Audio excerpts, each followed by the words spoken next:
Documentary part 4.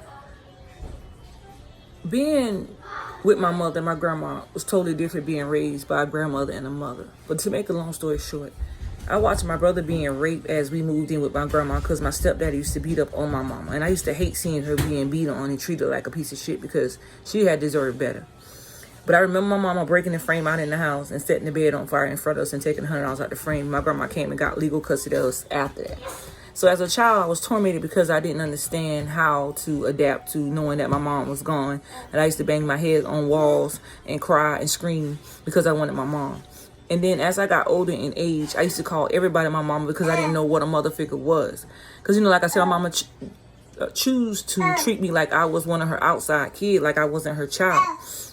So as time went by in my life, seeing my brother being raped over and over again, going to my grandma telling her what is going on, she not paying it no attention because it's going on in her house. We went to school one day and told the teacher what was going on because we was talking out loud because we was so scared to go back home because we knew my grandma was going to whip us. By the time we went to the teacher and told her, went to the principal's office, here we go. The principal called us down there. We got down there. We talked to the principal what was going on. And we already kept saying my grandma going to kill us when we get home. We don't want to go home. But we wound up getting on the bus going home. When we got home, the DSS worker knocked on the door. They came to the door. My grandma opened the door. My grandma said, there's no physical evidence going on in this household, blah, blah, blah.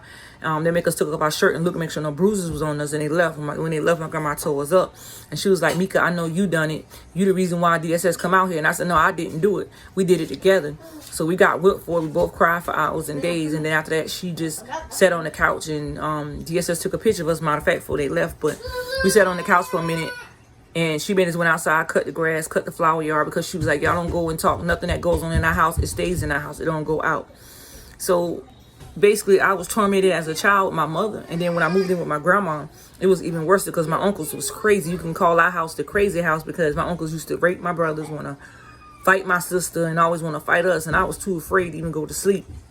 So my uncle pulled out a chair one time on my grandma, a stool, and tried to throw it at her. And I stand in the middle of them. My Aunt Linda came out of the room out of nowhere and grabbed the stool and said, no, don't you see Mika standing there? So I've basically been through so much in my life to where I could tell people, like, I've been tormented as a child growing up. And I am strong enough to say today that I got 9 beautiful children that God has given me to take care of that don't have no harm or no fear in their heart of nothing because of the fact that they ain't going what I've been through. I would never put them through it. This is a documentary part for it.